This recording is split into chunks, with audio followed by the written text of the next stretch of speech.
우리 그리스도인들은 하나님의 지혜를 가지고 살아가는 사람들입니다. 이것이 세상 사람들과 다른 점입니다. 세상 사람들은 세상의 지혜를 가지고 살아가지만 그리스도인들은 하나님의 지혜를 가지고 살아갑니다. 이것이 그리스도인과 비그리스도인의 차이점입니다. 그렇다면 하나님의 지혜가 무엇인지를 알아야 하겠습니다. 우리가 구약 성경에 보면 우리가 잘 아는 솔로몬, 이 솔로몬 왕은 하나님께 지혜를 받은 사람임을 우리는 잘 알 수 있습니다. 그가 받은 지혜의 구체적인 내용이 무엇인지 알면 하나님의 지혜가 무엇인지 잘 알 수 있습니다. 하나님께서 우리에게 하나님과 거룩한 교제를 나눌 수 있도록 허락하여 주신 것이 무엇인지 알 수 있냐면 바로 기도입니다. 이 기도를 허락하신 것 자체가 큰 은혜입니다. 만약 기도가 없다면 하나님과의 교제가 불가능했습니다. 그런데 예수님을 통해서 그 길을 열어주신 건 말로 다 할 수 없는 것, 이것이 바로 말로 다 할 수 없는 은혜입니다. 또 하나님께서는 기도할 때 구하면 주신다라고 했는데 그 약속하신 말씀에 우리가 있다라는 것은 또 큰 특권이 아닐 수 없습니다. 그런데 이런 기도를 우리가 잘 생각해 보면 소홀히 하고 기도로 하나님과 교제를 나누는 삶이 없다면 하나님께서 우리에게 주신 그 큰 은혜를 소홀히 여기는 것이요, 하나님을 온전히 의지하면서 살지 않겠다라는 태도입니다. 우리는 우리의 삶을 다시 잘 점검해 보면서 아예 기도하는 삶이 없다면, 그러고도 아무렇지도 않게 살 수 있다면 그 사람은 자신이 참된 하나님의 백성인가 생각해 보셔야 하겠습니다. 이제 하나님께서 구하면 주시겠다라고 성경에 약속하신 내용 가운데 지혜에 관한 내용을 나누어 보겠습니다.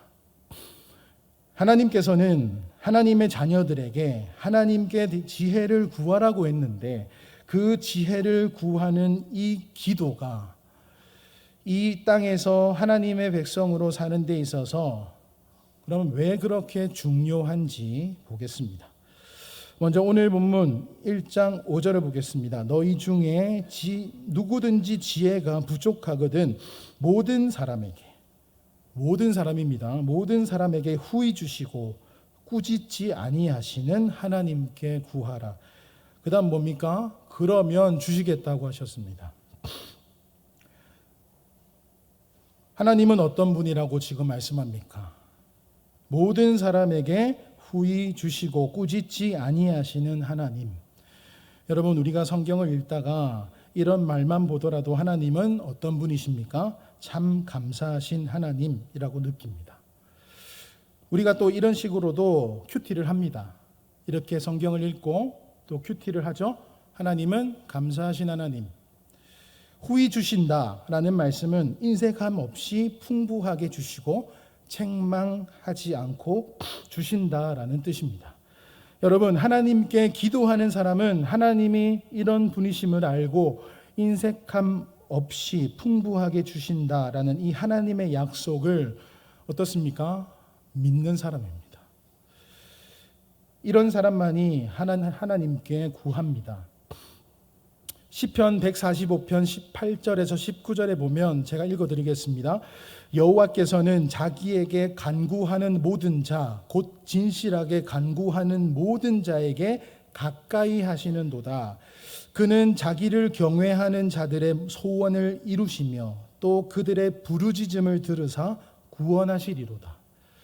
하나님께서는 하나님을 진심으로 경외하면서 간구하는 사람의 소원을 들어주십니다. 무슨 말입니까? 기도하면 들어주신다라는 겁니다. 하나님을 경외하는 사람의 이 하나님의 약속의 말씀을 믿습니다. 하나님의 말씀을 바르게 알지 못하고 하나님의 약속의 말씀을 믿지 못하면 하나님께 기도하지 않을 겁니다. 우리가 하나님께 기도할 때는 후히 주시고 꾸짖지 아니하시는 분이심을 바르게 생각하고 기도해야 합니다. 이것을 아는 것과 모르는 것의 차이는 너무나 큽니다. 하나님께 무엇을 구하라고 합니까? 지금 성경에 보면 지혜입니다. 하나님께 지혜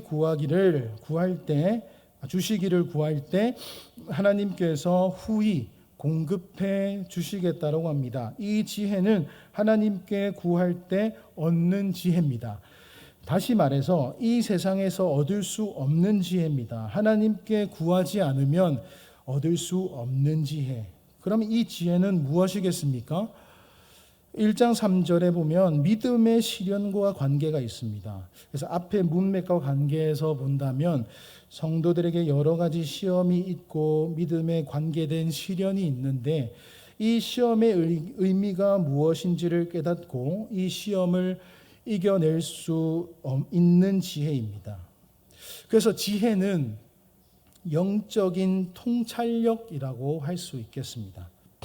하나님의 관점으로 그것을 이해할 수 있는 겁니다. 그래서 야고보서는 크게 시험을 두 가지로 이야기합니다. 2절에서 3절 믿음을 테스트하는 시험을 말씀하고 13절에서 14절에는 이 유혹의 의미를 갖는 시험을 말씀합니다. 14절에 말씀하고 있는 시험은 자신의 욕심에서 오는 겁니다. 주님을 기쁘시게 하고자 하는 마음이 아니라 자신의 욕심에 이끌림 받는 때 받는 시험이지요. 지혜라는 것은 그것이 어떤 시험인지를 분별하고 자신이 가지고 있는 소원이 주님을 기쁘시게 하고자 하는 것인지 아니면 자신의 욕심인지 분별할 수 있는 영적인 통찰력입니다. 또한 주님을 기쁘시게 하는 소원이라면 어떻게 그 소원을 이루어 드릴지 방법도 하나님의 뜻을 따를 것인지 아는 것, 이것이 지혜입니다. 이 지혜를 우리가 달라고 하나님께 구해야 합니다. 하나님께서 지혜를 주셔야 자신의 욕심을 따르지 않고 자신에게 오는 시험을 이겨낼 수 있는 겁니다. 믿음의 시련이 올 때도 이 시련의 뜻을 알고 합당하게 하나님의 백성됨을 드러내면서 이런 고난 가운데서도 하나님께서 맡기신 사명을 어떻게 감당해야 할 것인지 바르게 알고 그 사명을 감당하기 위해서도 지혜가 있어야 합니다. 하나님께 지혜를 구하기 위해서는 누구든지 자신에게 지혜가 부족하다는 사실을 알고 인정해야 하는 것도 너무나 중요합니다. 자신에게 지혜가 부족하다라는 사실을 모르면 하나님께 당연히 지혜를 구하지 않습니다. 하나님께 기도하지 않습니다. 우리에게 지혜가 부족하다라는 것은 아는 것 자체가 바로 지혜이고 하나님의 결국에 은혜인 겁니다. 스스로 선줄로 생각하면 자기 충족함에 빠지고 스스로 지혜 있는 줄로 생각하며 하나님을 의존하지 않고 스스로 해결하려고 할 겁니다. 그러면 시험이 오고 시련이 오고 결국에는 넘어집니다. 하나님께 지혜를 구하십시오. 하나님께서 후히 공급해 주실 것입니다. 지식과 지혜 서로 다른 성격을 가지고 있습니다. 지식은 무언가를 아는 것과 관계가 있지 않습니까? 그러나 지혜는 그 지식의 근거에서 더 나아갑니다. 지혜는 지식을 가지고 더 사용할 줄 압니다. 어떤 목적에 합당하게 사용할 줄 압니다. 또 한 가지 생각할 수 있는 것은 어떤 목적을 바르게 알고 그 목적을 이루는데 더 가장 효과적인 방법이 무엇인지 아는 것이 또 지혜로운 것이죠. 어떤 목적을 이루는 데 있어서 가장 합당한 방법, 이 방법이 무엇인지를 아는 것, 이것이 지혜의 문제입니다. 우리 인생의 제일 되는 목적이 하나님을 영화롭게 하는 데 있습니다.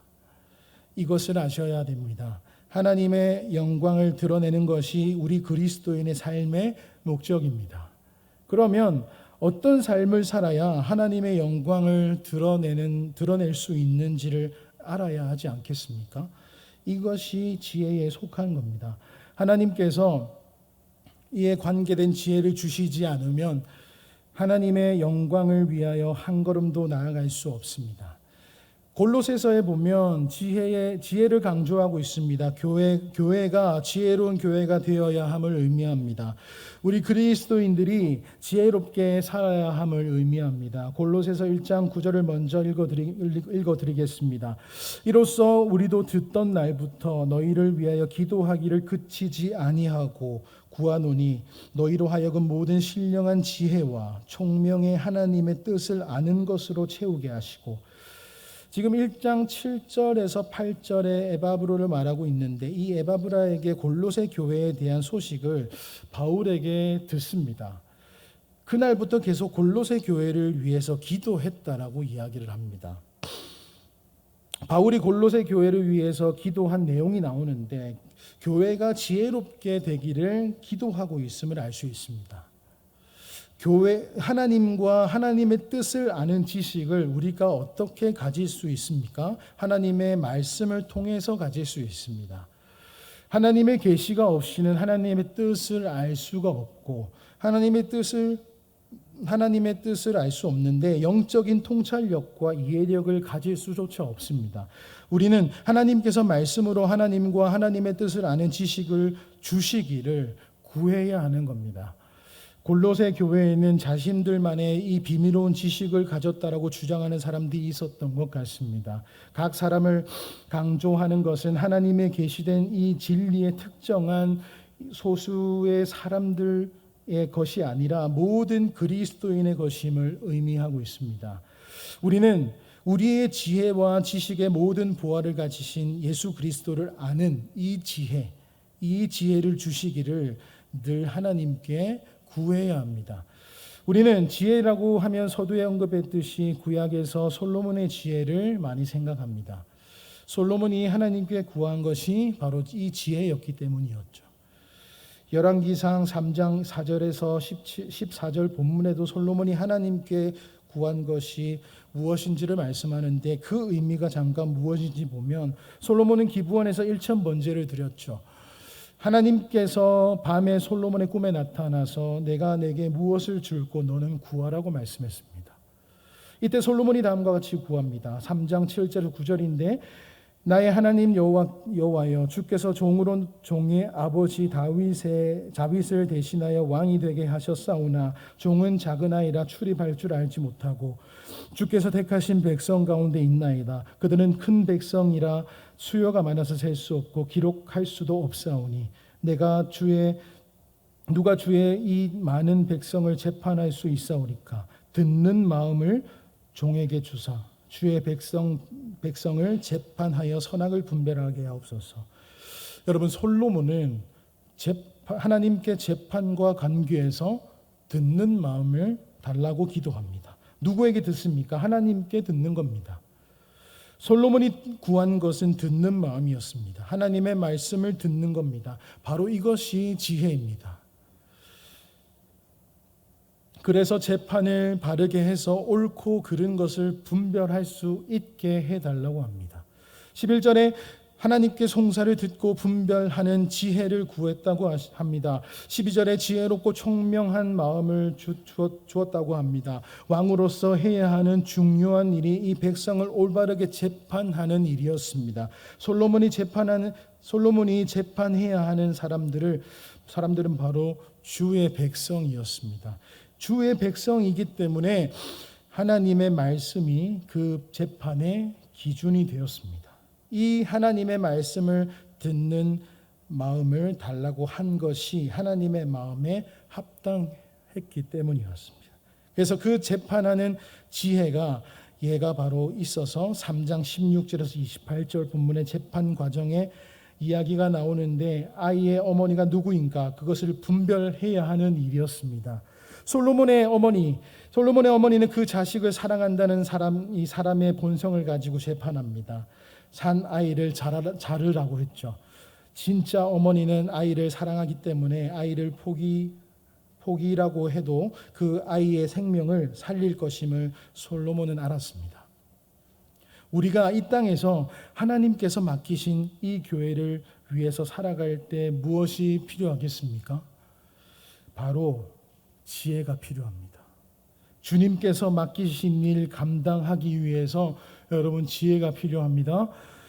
주님께서 기뻐하시는 교회가 무엇인지, 어떻게 그런 교회를 이룰 수 있는지 아는 지혜가 필요합니다. 이 세상 가운데서 하나님의 백성으로 살기 위해서도 바로 지혜가 필요합니다. 이런 지혜를 하나님께 이 마지막 시대에 구하시기를 바랍니다. 우리의 삶에 여러 가지 시험, 믿음의 시련이 있을 수도 있고 때론 있을 겁니다. 그때 후히 주시고 꾸짖지 아니하시는 하나님께 지혜를 구하시기를 바랍니다. 그 시험의 뜻을 알고 시험에서 이길 수 있도록 지혜를 주시기를, 하나님의 영광을 위해서 어떻게 살아가야 하는지 지혜 주시기를 구하시기를 바랍니다. 위로부터 나는 지혜를 구하십시오. 하나님의 뜻을 아는 영적인 통찰력 주시기를 기도하시고 지혜롭게 권면하고 가르칠 수 있도록 바로 기도하시기를 부탁드립니다. 결론의 말씀을 드리겠습니다. 우리가 정말 그리스도인다운 삶을 드러내고 이 세상에서 주님께서 기뻐하시는 교회를 이루기 위한 지혜 구하시기를 바랍니다. 하나님께서 지혜를 주실 것입니다. 또 우리가 잘 아는 말씀에 보면 다니엘서 12장 3절에 이런 말씀이 있습니다. 지혜 있는 자는 궁창의 빛과 같이 빛날 것이요 많은 사람을 옳은 대로 돌아오게 하는 자는 별과 같이 영원토록 빛나리라. 여러분, 지혜 있는 사람은 많은 사람을 옳은 대로 돌아오게 한다고 했습니다. 아멘이십니까? 지혜 있는 사람은 많은 사람을 옳은 대로 돌아오게 한다고 했습니다. 여러분들은 지혜 있는 자입니다. 많은 사람을 옳은 대로 돌아오게 하시기를 소망합니다. 우리 그리스도인은 이 세상에서 하나님께서 주신 지혜를 발휘하면서 살아가야 하는 여러분들입니다. 우리는 지혜롭게 살아야 합니다. 하나님의 뜻을 아는 지혜, 지식, 우리가 늘 가져야 하는 것을 기억하시기를 바랍니다. 이제 한 주간이 시작될 텐데 이번 한 주간 지혜롭게 살아갈 수 있기를 소망하는 마음으로 오늘 이 말씀을 받아들이시기를 바랍니다. 이번 한 주간도 또한 오늘 하루도 나와 함께 하시는 그 하나님과 함께 지혜롭게 살아가는 오늘 그 하루를 살겠다고, 그 이번 한 주간을 살아가겠다고 다짐하시는 우리 성도님들 되시기를 주님의 이름으로 축복합니다. 아멘. 기도하겠습니다.